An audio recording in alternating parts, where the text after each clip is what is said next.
Violaine Vaganet, artiste peintre. Martine Sidler, iconographe. Nous sommes deux artistes peintres qui souhaitons vous faire sentir l'importance de l'image dans la conversion des âmes. Toutes les deux, nous avons été appelées par le Christ pour faire de la peinture pour lui, mais sur un chemin différent. Notre vie a été transformée par notre conversion. Vivant principalement dans la solitude de notre atelier, nous avons plutôt tendance à nous cacher derrière nos tableaux. Mais nous allons faire un effort pour vous parler.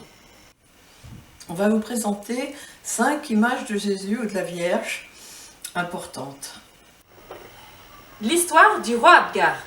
Le roi Abgar V, malade, aurait voulu que le Christ se rendît auprès de lui pour le guérir. Il fit porter une lettre à son secrétaire, archiviste et peintre, Aman, en le chargeant, au cas où Jésus ne voudrait pas d'entreprendre ce voyage, de faire au moins son portrait. Aman essaya, mais ne put réussir, à cause de la gloire indicible de son visage et du fait aussi qu'il était toujours entouré d'une foule. Mais Jésus comprit sa requête. Il se fit donner de l'eau, se lava le visage et l'essuya avec un linge sur lequel ses traits restèrent miraculeusement imprimés. Abgar fut ainsi exaucé et guéri. Cette image non faite de main d'homme est liée au dogme par la tradition apostolique.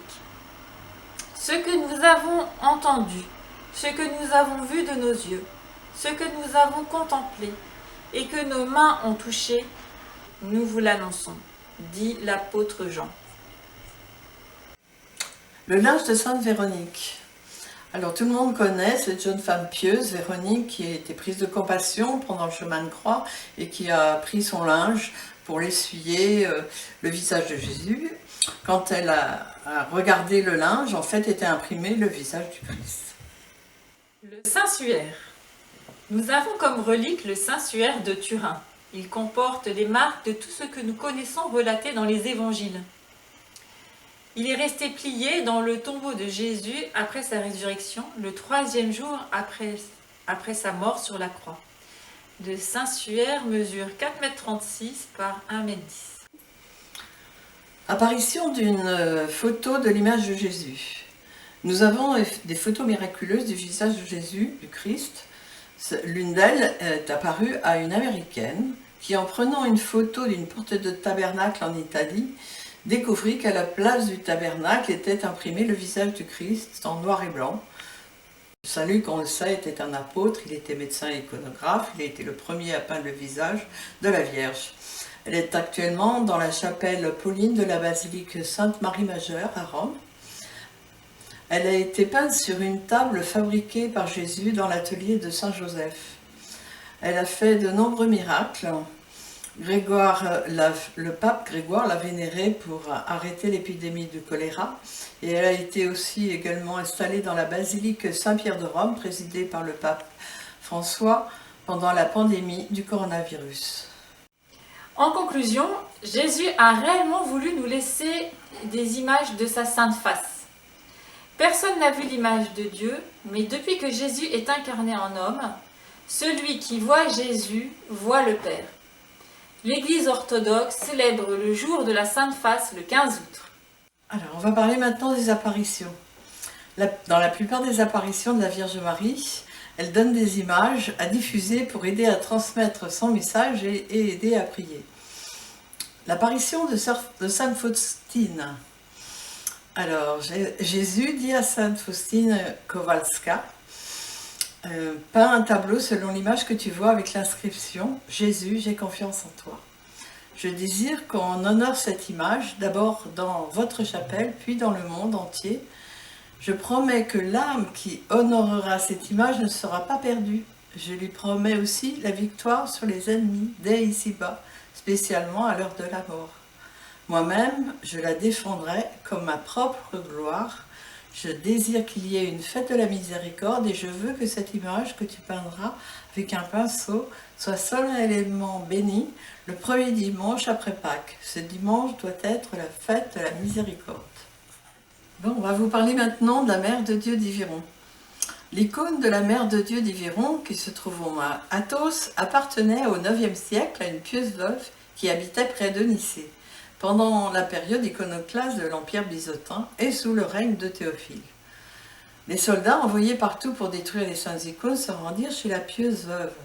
Un des soldats qui avait vu la sainte icône donna un coup d'épée sur la joue de la Mère de Dieu, représentée sur l'icône. Du sang se mit à couler de la plaie. La veuve décida alors de cacher l'icône afin de la sauver de la profanation et proposa de l'argent aux soldats en leur demandant de ne pas toucher l'icône jusqu'au matin. À la tombée de la nuit, la veuve et son fils, qui devint un moine dans le monastère du mont Athos, confia l'icône au flot de la mer Égée, la tenant sous la protection de la très sainte Vierge. Plusieurs années après, l'icône s'approcha du mont Athos. Les moines virent un rayon lumineux s'élevant au-dessus de la mer Égée. La Mère de Dieu apparut au starète grégorien Gabriel durant son sommeil et lui ordonna d'annoncer aux supérieurs et aux frères qu'elle désirait leur donner la sainte icône en aide et en intercession. Elle ordonna au starète de s'approcher de la sainte icône, de l'icône qui était en mer, et sans craindre de la saisir de ses mains. Ayant accompli la parole de la Mère de Dieu, le saint moine Gabriel, marchant sur l'eau, prit la sainte icône et la rapporta sur le rivage. Les moines vinrent avec vénération à la rencontre de la sainte icône au bord de l'eau, la portèrent au monastère et la déposèrent dans le sanctuaire. Le lendemain, ils retrouvèrent l'icône sur le mur au-dessus de la porte d'entrée. Ils la placèrent à l'église, mais le lendemain matin suivant, on la retrouva de nouveau au-dessus de la porte d'entrée. Ce miracle se reproduisit plusieurs fois jusqu'à ce que la Mère de Dieu apparaisse en rêve au moine Gabriel, lui annonçant qu'elle allait rester à droite du portail de l'église. « Je ne souhaite pas, dit-elle, votre protection, je désire être votre gardienne et protectrice. » D'après l'endroit de son emplacement, au-dessus des portes, l'icône reçut le nom de gardienne du portail. Alors, en 1982, un Chilien orthodoxe, José Muñoz, habitant au Canada, fit un pèlerinage au mont Athos. En rentrant dans un ermitage, José fut attiré par une copie de l'icône de la Mère de Dieu d'Yveron. Son cœur avait bondi et chaviré, et il chercha à l'acquérir en implorant la Mère de Dieu de la rapporter au Canada. Le lendemain matin, le supérieur de l'ermitage apparut tenant l'icône et dit à José qu'il avait plu à la Mère de Dieu de les laisser partir avec lui l'icône. José prit le bateau et retourna chez lui. En chemin, José entendit une voix intérieure puissante qui lui ordonna « Va au monastère d'Yveron, touche l'icône d'Yveron originale avec ton icône » et il le fit. De retour à Montréal, José se mit à lire tous les jours l'hymne acatiste, hymne de louange à la Vierge, devant son icône de la Mère de Dieu nouvellement acquise. Dans la nuit du 24 novembre 1982, 3 semaines après le retour du mont Athos, vers 4 heures du matin, José fut réveillé par une odeur de flagrance puissante, comme si quelqu'un avait renversé un parfum exquis. Il vit que les mains de la Mère de Dieu étaient striées de filets d'huile qui réapparaissaient au fur et à mesure qu'il l'essuyait. La merveilleuse flagrance remplissait toute la maison. Les années suivantes, José parcourut beaucoup de villes et de paroisses où l'icône fut vénérée pour la plus grande joie et la consolation des fidèles. L'écoulement de myrte dégageait un fort parfum de rose. À travers cette icône miraculeuse, la Mère de Dieu nous apporte la guérison du corps et de l'âme. Martine, je crois bien que tu as eu une histoire avec cette icône. Raconte-nous. Oui, j'ai une histoire avec la Mère de Dieu d'Yveron. La première fois, c'était... je suis sortie de Paris. On m'avait dit que l'icône d'Yveron était dans un monastère orthodoxe. Et j'y allais directement tout de suite. Et quand je suis rentrée dans ce monastère, et j'ai vu l'icône et il y avait une flagrance extraordinaire. Je suis restée tout l'après-midi à contempler l'icône et il n'y avait pas trop de monde dans le monastère, j'étais étonnée.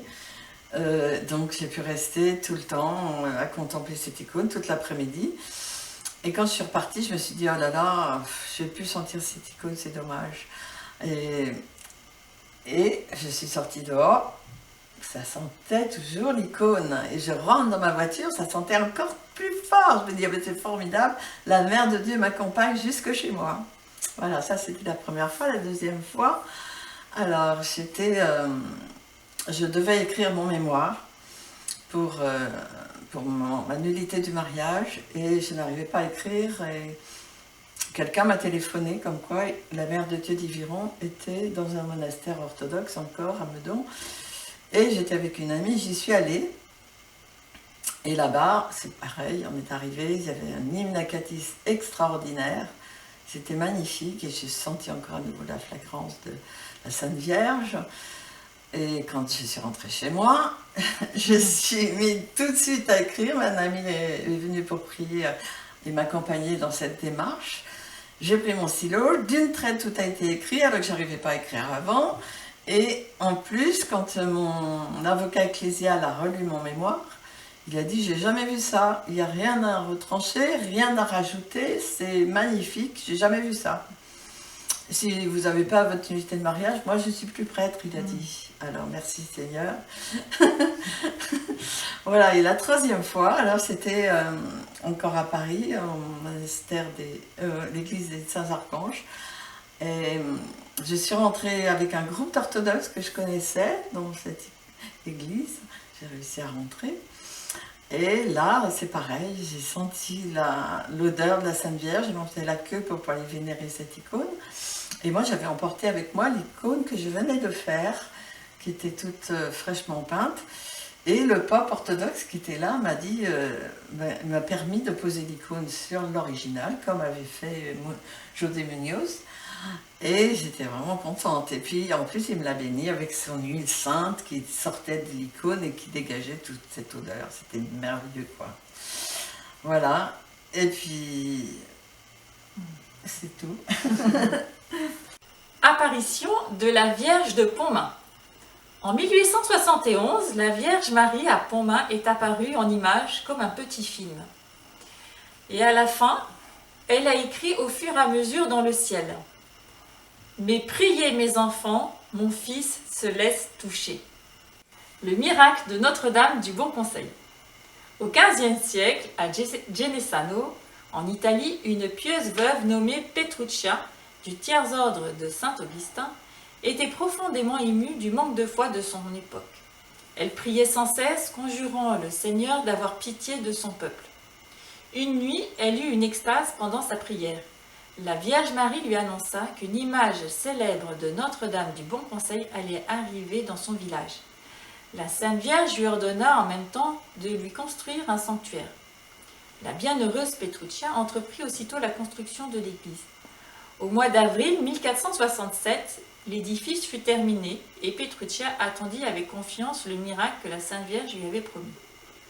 Le 25 avril de cette même année, lors de la fête du village, tout à coup, vers le soir, une lumière éclatante apparut dans le ciel. On entendit retentir un concert angélique et bientôt on aperçut, portée dans les airs par des mains invisibles, une image de la Sainte Vierge qui vint s'arrêter sur la muraille de l'église. En même temps, les cloches se mirent à sonner d'elles-mêmes. Le dessin de la Vierge s'anima peu à peu d'un sourire plein de tendresse. Elle fut accueillie avec beaucoup de reconnaissance et d'allégresse dans l'église. Cette image merveilleuse était précédemment honorée à Scutari en Albanie. Alors que la guerre et les pillages se répandaient dans le pays, deux amis, Giorgio et Sclavis, priaient en la regardant avec amour. Tout à coup, ils virent une blanche nuée qui semblait sortir de la muraille. Elle environna doucement la sainte image qu'on entrevoyait comme au milieu d'une vapeur transparente. La Madone se détacha du mur de l'église et se dirigea vers l'Occident. Giorgio et Sclavis se mirent en marche à la suite, les yeux attachés sur la nuée, entraînés comme par un doux aimant. Arrivés au bord de la mer, ils s'engagèrent sans trembler sur les flots. La mer devint un chemin solide sous leurs pas. Ils allaient sans se fatiguer. La nuée qui enveloppait la Madone, obscure pendant le jour et lumineuse la nuit, ressemblait à la colonne qui guidait les Hébreux dans le désert. Puis, après ce long périple, elle arriva à Genesano. La médaille miraculeuse. Le 27 novembre 1830, la Sainte Vierge apparaît à Catherine Labouré dans la chapelle qui est à Paris, rue du Bac. Elle lui demande d'imprimer une médaille suite à son message étant « Faites frapper une médaille sur ce modèle, les personnes qui la porteront avec conscience recevront de grandes grâces. » Notre-Dame de tous les peuples. En mars 1951, à Amsterdam, Ida Peerdeman a eu une apparition de la Vierge Marie qui lui demanda « Tu feras faire une image, tu la propageras en même temps que la prière que je t'ai donnée. » Seigneur Jésus, Fils du Père, envoie à présent ton esprit sur la terre. Fais habiter l'Esprit Saint dans les cœurs de tous les peuples, afin qu'ils soient préservés de la corruption, des calamités et de la guerre. Que la Dame de tous les peuples, qui fut un jour Marie, soit notre avocate. Amen. On voit bien à travers ce second chapitre que le Seigneur souhaite nous parler à travers les images et qu'il souhaite que nous les regardions. La partie suivante consiste à vous présenter ce qu'est un peintre en Christ. Jean-Paul II dit « L'artiste divin, avec une complaisance affectueuse, transmet une étincelle de sa sagesse transcendante à l'artiste humain, l'appelant à partager sa puissance créatrice. » La rencontre avec l'intime. L'artiste en Christ a fait l'expérience de la connaissance de l'intime. Il est allé à l'intérieur de son cœur et il a rencontré son intimité où Dieu s'exprime en lui. Bertrand Vergely. L'expérience de l'intimité est l'expérience de l'ultra-proximité avec Dieu.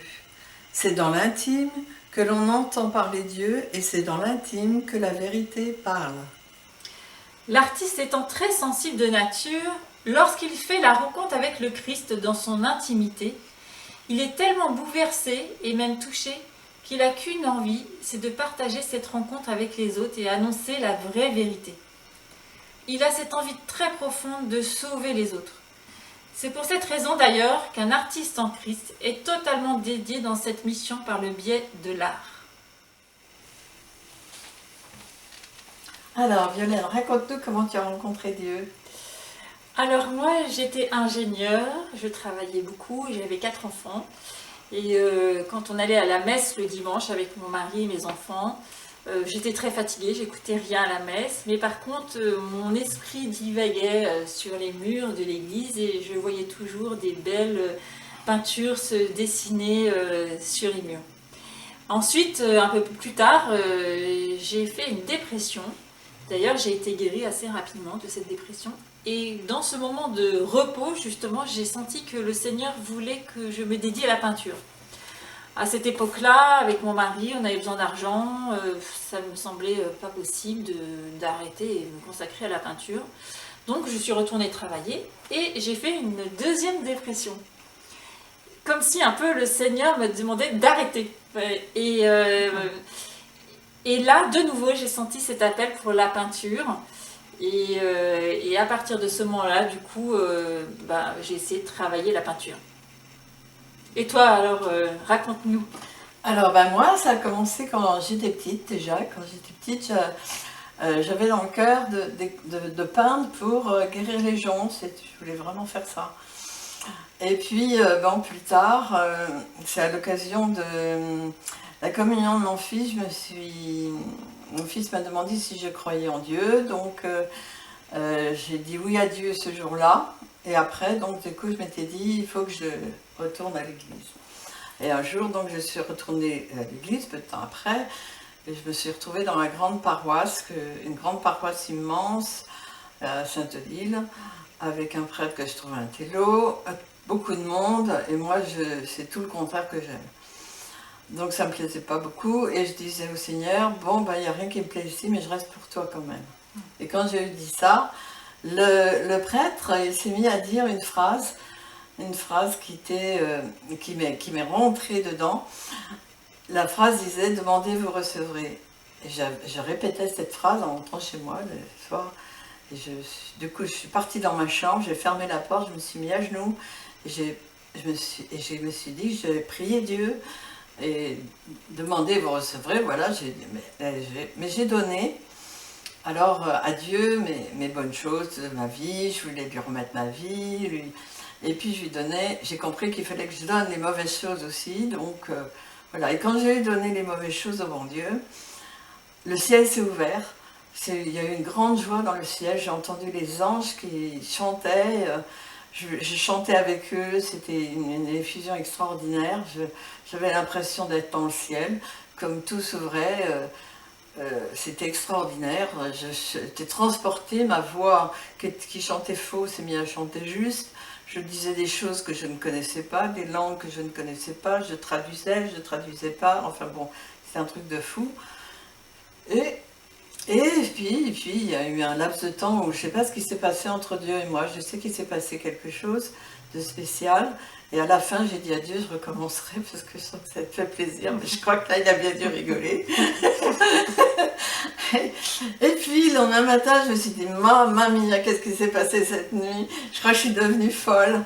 Alors je passe devant mon poste de télé et j'ouvre la télé. Et à ce moment-là, sur la télé, il y avait les chants de l'Emmanuel. J'ai reconnu que c'était les chants comme je faisais avec Jésus cette nuit. Donc il y avait des chants en langue, des traductions, des trucs en hébreu, en je sais pas quoi. Voilà, des choses que je ne connaissais pas, mais je reconnais la même facture. Donc du coup, je suis rassurée, je referme mon poste de télévision. Je dis, bon, ça va, je ne suis pas folle. Et je me souviens que tu m'avais raconté une histoire avec une image.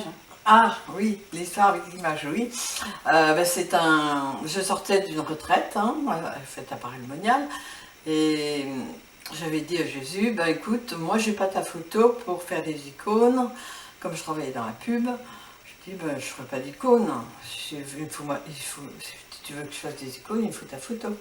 Puis je pars à l'église de Paray-le-Monial, je m'assois sur le premier banc qui arrive, et tout d'un coup, je me retourne brutalement, et à ce moment-là, la personne qui était derrière moi venait d'ouvrir sa Bible, et dans sa Bible, il y avait une photo que je vois à l'envers. Je pointe le doigt sur la photo et je dis, qu'est-ce que c'est que ça ? Et elle me parle, c'est une photo miraculeuse donnée par Jésus. Et elle me dit, bah, si vous voulez, je vais vous l'envoyer. Je dis, ah ben Jésus, alors même, il me donne sa photo, maintenant je vais faire alors des icônes. Le talent, un don de Dieu. Le peintre a reçu un don qu'il met à profit pour Dieu. Il crée pour Dieu. Sa création artistique est un acte de don. Il s'offre. Éphésiens 2, 8, 10. En effet, c'est par la grâce que vous êtes sauvés, par le moyen de la foi. Et cela ne vient pas de vous, c'est un don de Dieu. Ce n'est pas par les œuvres, afin que personne ne puisse se vanter. En réalité, c'est lui qui nous a fait. Nous avons été créés en Jésus-Christ pour les œuvres bonnes que Dieu a préparées d'avance, afin que nous les pratiquions. Inspiration par l'Esprit Saint. Jean-Paul II dit: l'Esprit est le mystérieux artiste de l'univers. Une œuvre se réclamant de l'inspiration divine doit être en conformité avec la parole de Dieu. L'artiste en Christ cherche donc une inspiration conforme à la parole de Dieu.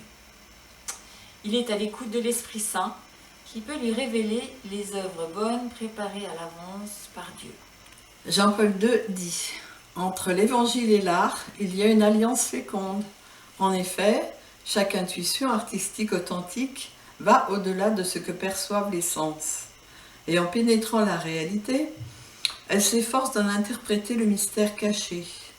Elle jaillit du plus profond de l'âme humaine, là où l'aspiration a donné un sens à sa vie.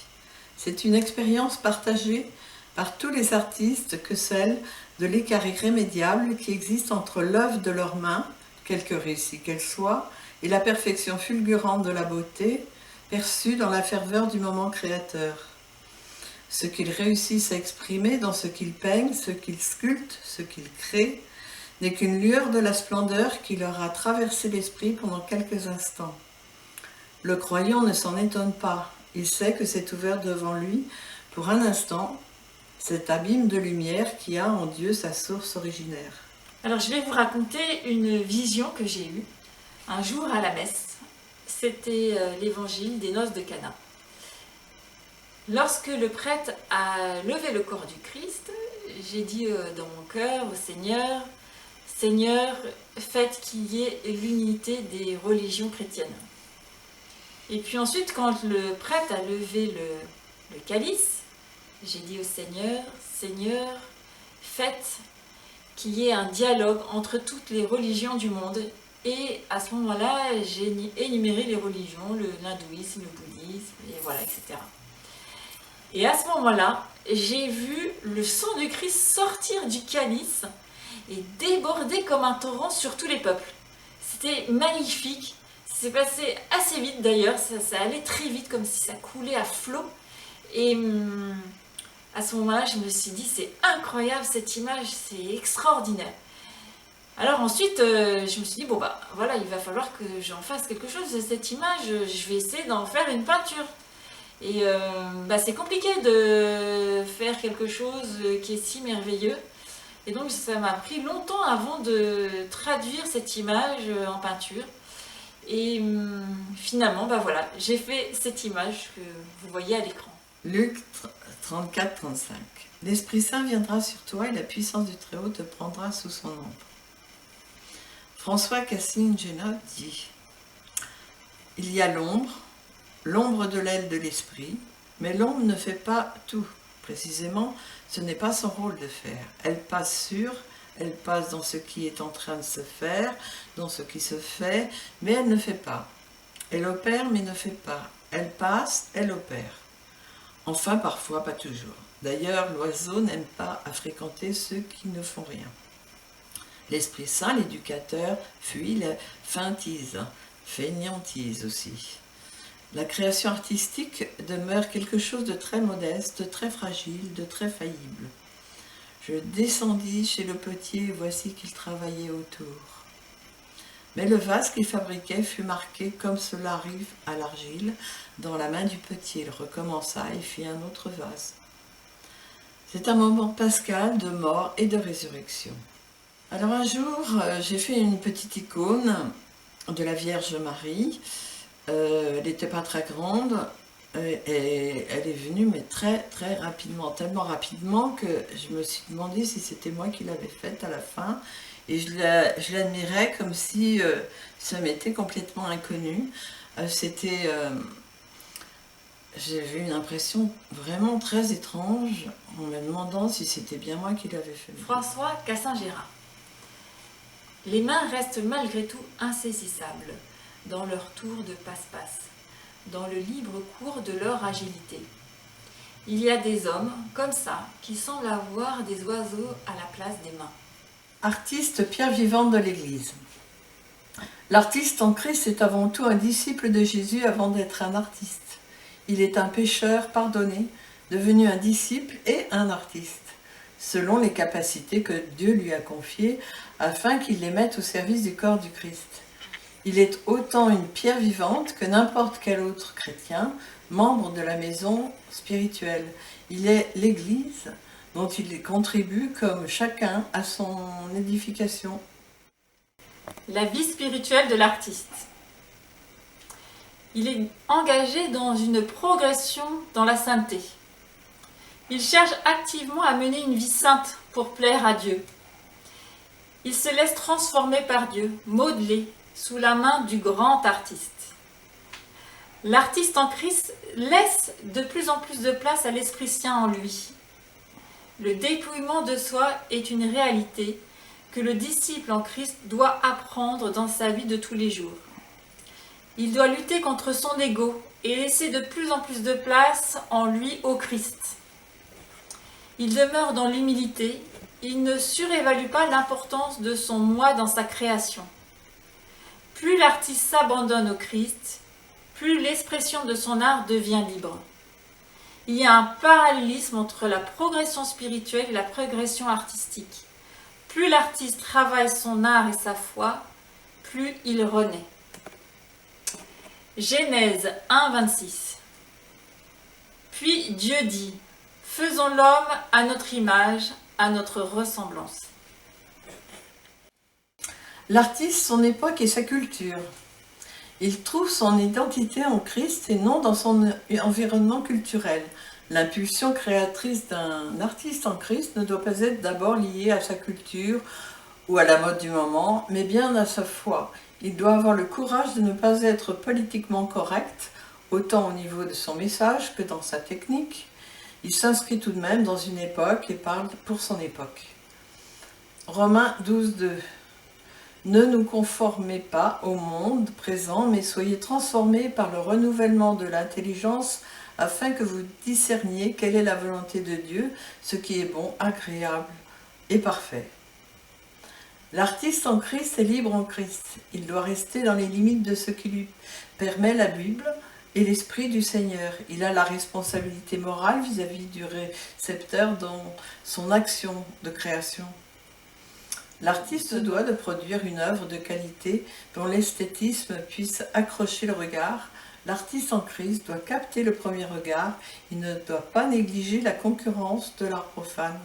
Après vous avoir expliqué ce qu'était qu'un artiste en Christ, nous allons vous expliquer ce qu'est une œuvre d'art en Christ, pour que vous puissiez la différencier avec une œuvre d'art profane. Premier point. L'œuvre d'art en Christ rend l'invisible visible.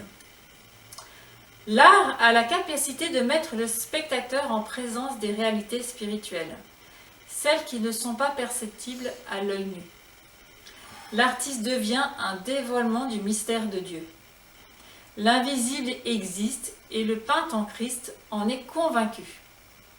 L'image peut montrer le monde invisible comme les démons, les anges, l'enfer, le paradis.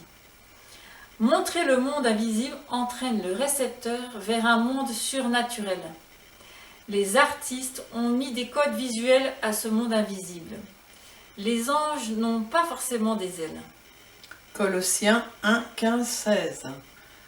Le Fils est l'image du Dieu invisible, le premier-né de toute création. En effet, c'est en lui que tout a été créé dans le ciel et sur la terre, le visible et l'invisible. Trône, souveraineté, domination, autorité.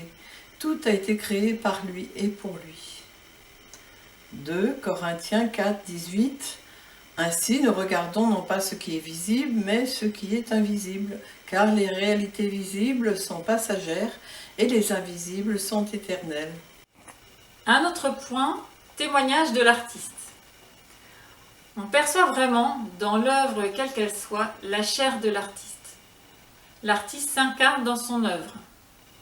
L'artiste en Christ apporte dans sa création son témoignage. On y voit la vibration de sa vie personnelle, son intimité, sa relation avec le Christ. Proverbe 4, 23.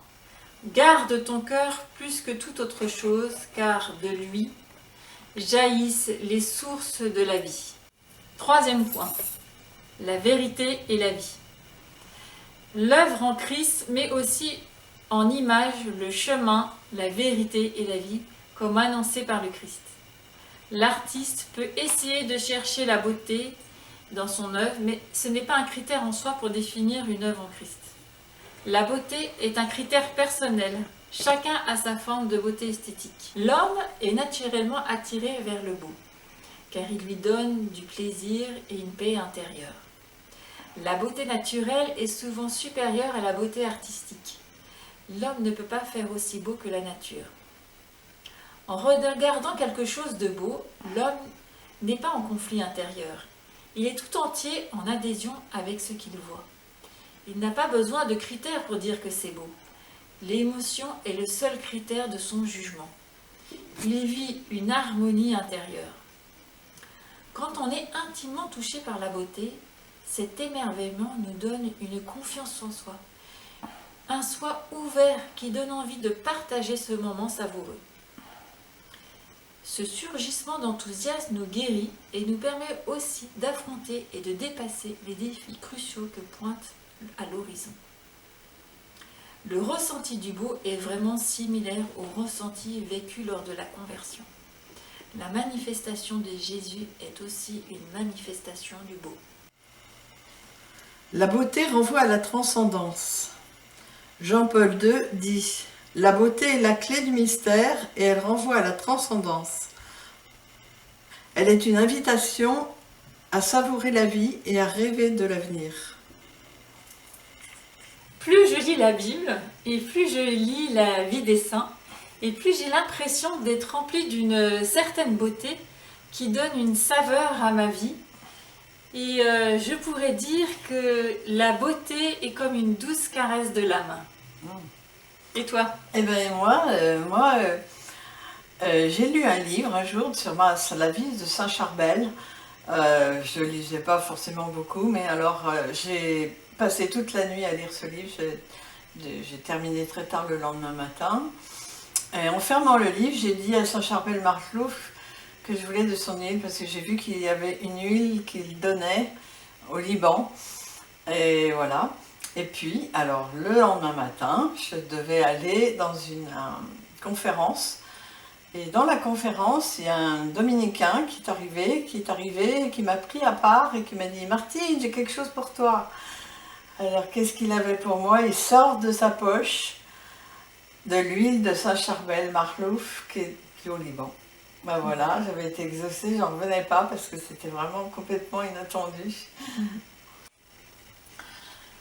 Jean-Paul II dit sur l'espérance: ce monde dans lequel nous vivons a besoin de beauté pour ne pas sombrer dans la désespérance. La beauté, comme la vérité, c'est ce qui met la joie au cœur des hommes. C'est un fruit précieux qui résiste à l'usure des temps, qui unit les générations et les fait communiquer dans l'admiration. Jésus dit: vous avez des yeux et vous ne voyez pas. Dieu a donné aux hommes un moyen de connaître ce qu'il est, de connaître sa nature par le biais de la création. On appelle ça le don de la science. L'art peut avoir la fonction de célébrer la création par le biais de la création. Il peut mettre le récepteur en présence de la beauté du monde. L'artiste doit avoir une conscience écologique quand il aborde le thème de la nature. Les iconographes, par exemple, utilisent que des éléments naturels. La création de l'image est réalisée avec les substances que Dieu a données à la terre. L'idée est de respecter le geste de Dieu qui a créé l'homme à partir de la terre. Saint Paul dit: ce qu'il y a d'invisible, la divinité et la puissance éternelle, se laissent voir depuis la création du monde, de sorte qu'ils sont inexcusables. Les croyants qui observent et méditent voient bien que nous sommes tous les jours entourés de miracles divins. Mais nous nous y sommes habitués et nous n'y faisons plus attention, quand bien même ils continuent de se produire. On va vous parler maintenant de l'icône. L'art de l'icône est lié à des canons théologiques et esthétiques précis que l'on appelle la tradition de l'image chrétienne. Et il est sous-tendu par la conviction que, en un certain sens, l'icône est considérée comme un sacrement. En effet, elle rend présent le mystère de l'incarnation. L'écriture d'une icône. L'icône est conçue comme une expression de la foi commune en prière et pour la prière de l'assemblée. L'écriture de l'icône est considérée comme une forme de sacerdoce. L'iconographe ne crée jamais en son nom propre, il agit en tant que membre d'une communauté eucharistique en pleine communion entre elles.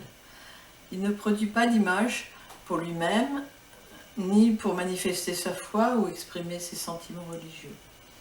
Ce n'est pas le point de vue d'une personne qui est au cœur de l'icône, mais bien la vision de toute l'Église. C'est d'ailleurs pour cette raison que les icônes sont toujours anonymes. Il est très important que l'iconographe soit conscient de la responsabilité qu'il porte devant Dieu et toute l'assemblée. L'iconographe, aussi bien que le prêtre ou le chantre, doit être toujours vigilant afin qu'il devienne par un écran séparant Dieu des fidèles. Le plus difficile pour l'iconographe, c'est le renoncement à soi-même. Il doit retrouver sa liberté et sa créativité dans l'expression de nombreuses générations précédentes. Il plonge dans la tradition vivante et y trouve sa propre voie. Il vit pleinement sa liberté, sa créativité, sans opposition ni contradiction intérieure. Se laisser regarder. L'icône est une fenêtre vers le monde céleste. Le Christ, la Mère de Dieu et les saints sont représentés de telle manière que l'image nous permet de contempler leur visage, non pas dans une condition terrestre, mais déjà sanctifié, transfiguré par la gloire divine. L'objectif de l'icône est de se laisser regarder par Dieu à travers des personnages saints afin que les messages de l'Évangile fassent une transformation vitale de l'être, une entrée en sainteté de la personne qui se laisse regarder. Ce qui invite en partie cette intuition de se laisser regarder est une perspective inversée de l'icône. Maciej Leszczynski dit « L'icône est un miroir magique qui finalement nous montre l'état de la sanctification à laquelle nous sommes tous appelés. » Il n'y a pas toujours d'image existante de modèle pour une icône. J'ai eu une demande pour réaliser une icône sur le roi David dansant devant l'arche. Et j'ai dû recourir à des textes bibliques, à la prière, pour que Dieu me révèle ce que je devais faire. J'ai reçu des images qui m'ont été confirmées, et voilà le résultat. Le chapitre suivant est l'évolution de l'image en Christ dans le temps. À partir de la préhistoire, les images se trouvaient dans des lieux de sépulture pour faire un lien entre Dieu et les hommes. Les images se trouvaient principalement dans les endroits funéraires. On représentait plutôt le portrait du défunt. Après Jésus-Christ, l'Église a commencé à établir des codes symboliques pour se reconnaître et s'identifier, comme le pain, le poisson, le pasteur. C'est à partir du Nouveau Testament et du culte de la Vierge Marie que procède la civilisation de l'image. L'Église va mettre à peu près 5 siècles à accepter la représentation anthropomorphique du Christ et définir une doctrine de l'image. Saint Jean Damascène a contribué fortement à cela.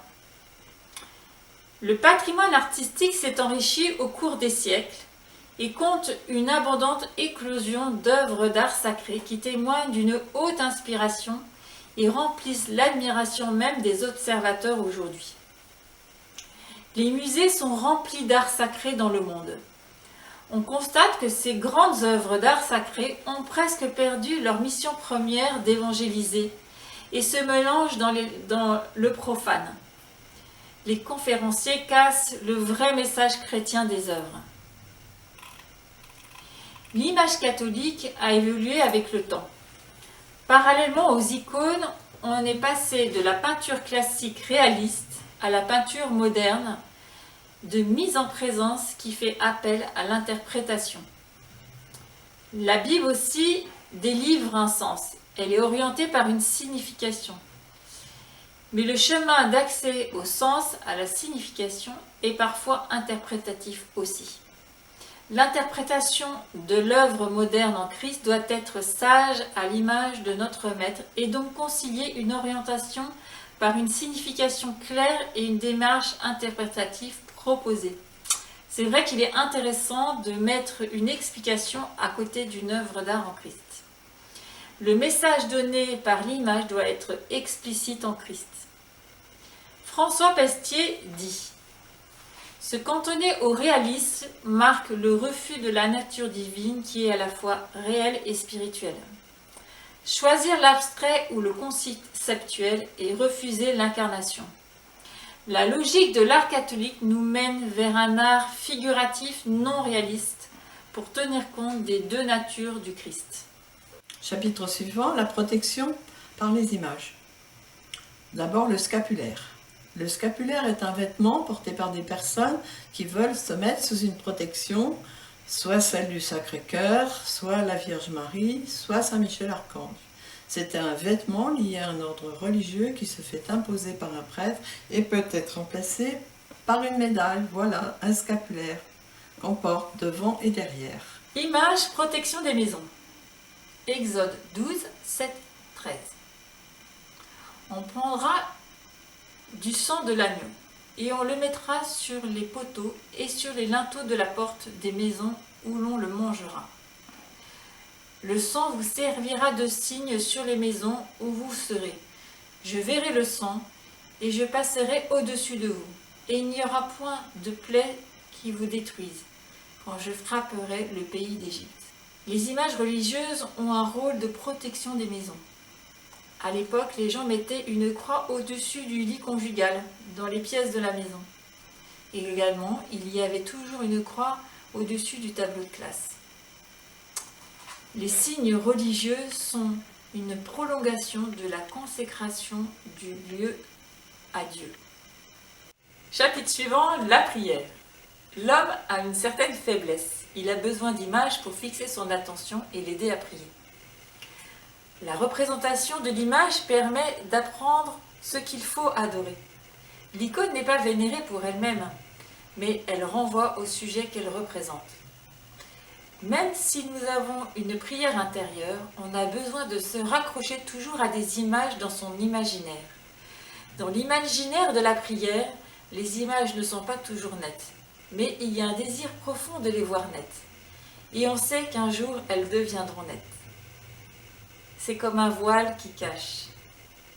Je veux voir la face de Dieu. Alors, nouveau chapitre, l'art guéri. Premièrement, par le toucher. Lettre de Saint Jean 1, 3. Ce que nous avons entendu, ce que nous avons vu de nos yeux, ce que nous avons contemplé et que nos mains ont touché, nous rendons témoignage et nous vous annonçons la vie éternelle qui était auprès du Père et qui nous a été manifestée. Ce que nous avons vu et entendu, nous vous l'annonçons, insiste l'apôtre. On touche assez peu par les mains dans l'Église catholique. Cela nous fait penser à saint Thomas qui voulait toucher la plaie de Jésus. Et la femme hémorroïde qui voulait toucher la frange du manteau de Jésus pour être guérie. Dans l'Église orthodoxe, on embrasse les icônes. Dans l'Église catholique, on embrasse les pieds du Christ durant la Semaine Sainte. Le mouvement volontaire d'une personne vers une image en Christ, crucifix ou icône, montre réellement sa foi. Saint Luc 8, 42, Jésus lui dit « Ma fille, ta foi t'a sauvée, va en paix ». De nombreuses guérisons sont reconnues chez les orthodoxes devant les saintes icônes miraculeuses. L'art guéri par la contemplation de Jésus en croix. Livre des Nombres 21, 4, 9.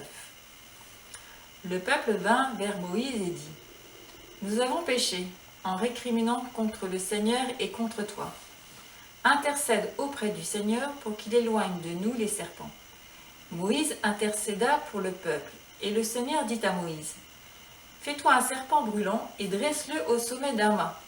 Tous ceux qui auront été mordus, qu'ils le regardent, alors ils vivront. » Moïse fit un serpent de bronze et le dressa au sommet du mât.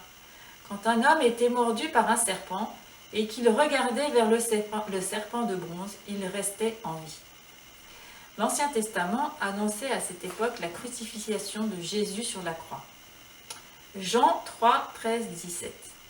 De même que le serpent de bronze fut élevé par Moïse dans le désert, ainsi faut-il que le Fils de l'homme soit élevé, afin qu'en lui tout homme qui croit ait la vie éternelle. La contemplation du Christ en croix guérit l'homme. C'est pour cette raison qu'on embrasse la croix le jour des cendres et qu'il est conseillé d'adorer le Christ en croix. Nous souhaitons vous parler d'une autre notion de guérison, voir avec l'œil. L'œuvre du Christ montre le sens de l'invisible. La faculté de voir l'invisible est liée à l'état de l'œil. Dans Marc 8, 18, Jésus dit « Vous avez des yeux et vous ne voyez pas ». Et dans Matthieu 6, 22, 23, « L'œil est la lampe du corps. Si ton œil est en bon état, tout ton corps sera éclairé. Et si ton œil est en mauvais état, tout ton cœur sera dans les ténèbres. » L'œil a besoin d'être guéri dans son incapacité à discerner l'invisible. L'œuvre amène le spectateur à voir. L'image sortie de son contexte nous permet de voir à travers le prisme d'un artiste qui aurait fait un travail de simplification de l'image réelle et de transformation du réel afin de nous aider. Par la suite, quand on se retrouve devant cette même expérience visuelle, on ne voit plus de la même manière. On voit avec des yeux avertis et peut-être même avec un cœur sensibilisé et ouvert. Ce que l'on voit ne passe plus seulement par le cerveau, mais passe par l'esprit et va jusqu'au cœur. La douceur de l'amour de Dieu peut alors passer et nous transformer. Bernard Vergely a dit « Dans le réel se trouvent les hauts mystères. Derrière les choses réelles, il y a des choses inouïes qui libèrent les cœurs des hommes. Il y a une hyper-réalité derrière la réalité. » Alors, je voudrais vous raconter une histoire. Pendant plusieurs années, j'ai prié une prière de Sœur Emmanuelle, demandant au Seigneur justement de me donner, de m'aider à voir les gens comme lui, il les voit. Et Donc quelques années après, j'ai un prêtre qui m'appelle pour que j'organise une exposition qui s'appelait La quête de l'absolu. Il m'a envoyé toutes ses photos, parce qu'il était photographe, qu'il avait pris depuis plusieurs années. Et je me suis mise à chercher justement les photos où la beauté de l'âme de la personne était la mieux représentée.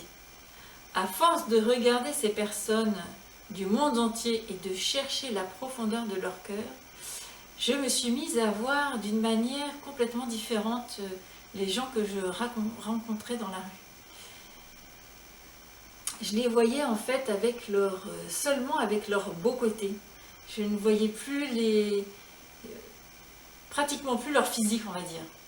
Et je me souviens une fois, ça m'a bien frappée parce que je regardais une personne qui marchait vers moi et je me suis dit, ah, celle-là, elle a le corps qui vieillit, mais son âme, elle a tellement rajeuni. Alors moi, c'était dans une église à Saint-Leu-Saint-Gilles. Un jour, il y avait la bénédiction d'un tableau, d'une icône en fait que j'avais faite du Christ Miséricorde. Et après la bénédiction, il y a une aveugle qui demande le micro et qui donne un témoignage extraordinaire. Enfin, j'ai trouvé. Elle a dit, elle avait pu toucher l'icône de ce Christ miséricordieux et qu'elle avait senti dans son cœur comment était l'icône et qu'elle avait été touchée et que, voilà, bien qu'elle soit aveugle, elle a pu donner et entrevoir ce que c'était qu'une icône avec ses doigts, en touchant avec ses doigts. L'œuvre d'art peut être une confirmation d'une vision ou d'un message de Dieu. Un musulman qui a une vision du Christ le reconnaît par l'image qu'il aurait pu voir auparavant. Également, moi, j'ai eu une fois un message du Seigneur et le week-end qui suivait, je suis allée voir une exposition d'art et j'ai vu une sculpture qui était exactement ce qui m'était arrivé. Voilà, et là je me suis dit, voilà, le Seigneur confirme son message. Le Seigneur organise les rencontres bienfaisantes. Le Seigneur peut organiser une rencontre avec une œuvre d'art pour une raison connue de lui seul. L'artiste est l'instrument de Dieu par l'intermédiaire de l'Esprit Saint pour provoquer une rencontre entre l'œuvre et le regardant. Alors se crée une dynamique relationnelle entre l'œuvre et l'art et le récepteur, voulu par Dieu lui-même. L'œuvre peut confirmer une sensation spirituelle. Exorcisme. L'image rend visible l'invisible, donc peut illustrer les forces du mal et les démons. L'image peut mettre en garde contre les tentations du démon. Ces thèmes peuvent éclairer sur les combats spirituels et la nécessité de résister aux démons. Souvent, les personnes habitées par le mal sont loin de l'Église. Une image peut leur être beaucoup plus accessible et les éveiller sur un monde invisible qui peut les habiter. Pour exorciser le réel, l'artiste doit œuvrer pour révéler, dénoncer la présence du diable et ses stratégies. Ce qui est important, c'est qu'il doit chercher à rétablir la vérité en Christ pour que la personne ait envie d'aller dans la voie du Christ pour être libérée. Les voies d'évangélisation par l'art. Jean-Paul II dit « Même au-delà de ses expressions les plus typiquement religieuses, l'art, quand il est authentique, inspiration divine, a une profonde affinité avec le monde de la foi, à tel point que, même lorsque la culture s'éloigne considérablement de l'Église, il continue à constituer une sorte de pont jeté vers l'expérience religieuse. Parce qu'il est recherche de la beauté, fruit d'une imagination qui va au-delà du quotidien, l'art est, par nature, une sorte d'appel au mystère, même quand il scrute les plus obscures profondeurs de l'âme ou les plus bouleversants aspects du mal, l'artiste fait en quelque sorte la voix de l'attente universelle d'une rédemption. Comment faire pour éveiller le cœur de l'homme? Comment faire pour avoir la connaissance du salut? Le Christ a parlé aux pharisiens et aux scribes en paraboles pour déconstruire les logiques meurtrières à l'intérieur de leur comportement. On constate que Jésus a utilisé les paraboles pour leur parler. Pourquoi les paraboles? La parabole est en quelque sorte quelque chose d'imagé pour expliquer le réel. C'est une scène imaginée qui demande au récepteur de réfléchir pour la comprendre et trouver ce que Jésus voudrait dire. Le récepteur doit rentrer dans la scène. D'ailleurs, Jésus dit bien que tout le monde ne peut pas comprendre les paraboles. La stratégie de Jésus est dans cette recherche, de conduire l'homme à son intimité. C'est en arrivant dans son intimité que l'homme accède à son cœur et aux profondeurs de nos cœurs. Et c'est dans les profondeurs du cœur de l'homme que l'homme fait la rencontre avec Jésus. L'homme, par sa nature, accepte mal qu'on lui impose des choses. Il a toujours besoin de chercher, de comprendre par lui-même, en toute liberté pour avancer. Et c'est cette stratégie que Jésus utilise pour convertir les scribes et les pharisiens étant les non-croyants, les croyants qui ont mal compris. Les paraboles sont l'exemple même de la science qui libère l'homme. L'image est un moyen d'expression similaire à la parabole, car elle est quelque chose d'imagé pour exprimer le réel. Les 3 méthodes artistiques d'évangélisation. On constate que l'art parle au monde de 3 façons. Il y a, première manière, l'art qui amène au monde sensible, à l'intime de l'être, à la morale chrétienne pour l'éveiller. La deuxième façon, c'est l'art qui amène à la vie spirituelle, qui a souvent besoin d'interprétation.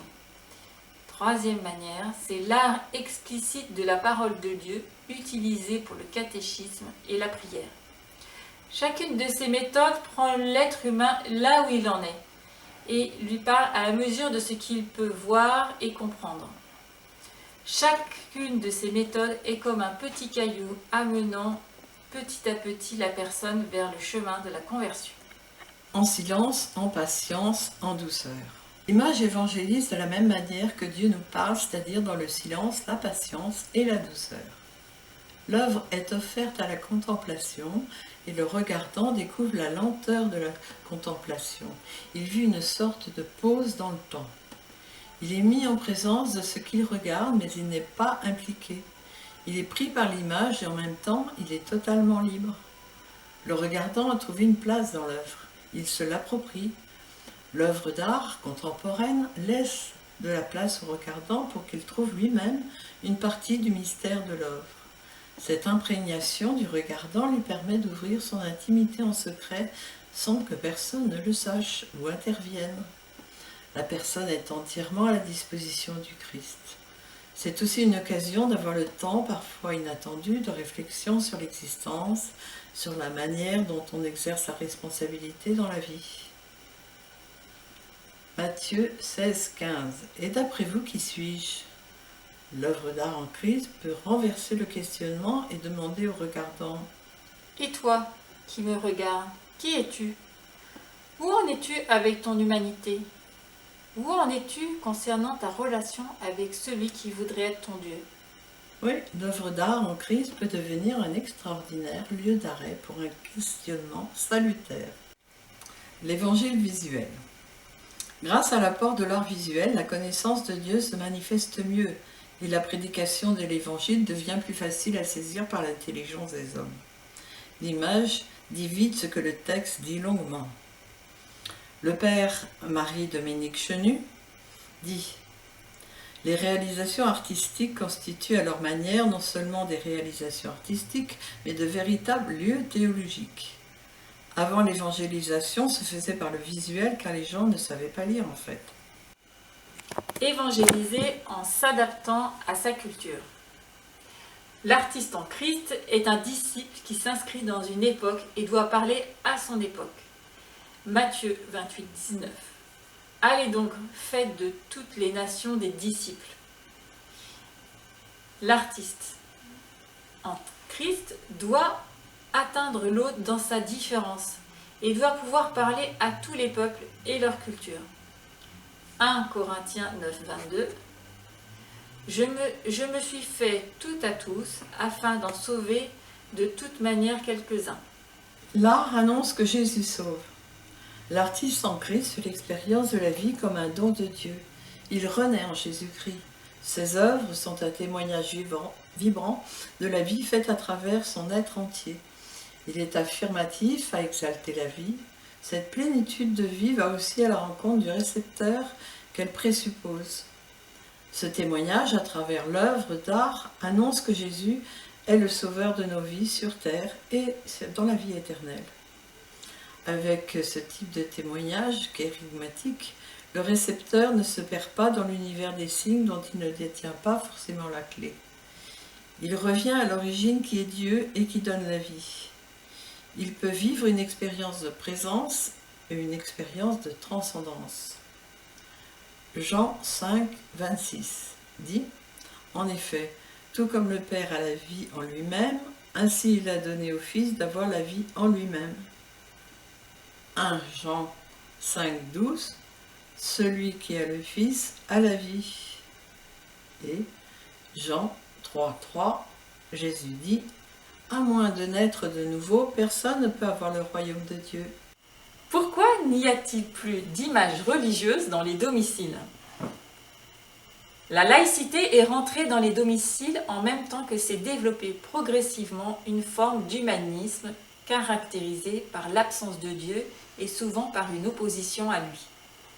Ce climat a entraîné parfois une certaine séparation entre le monde de l'art et de la foi, tout au moins en ce sens que de nombreux artistes n'ont plus eu le même intérêt pour les thèmes religieux.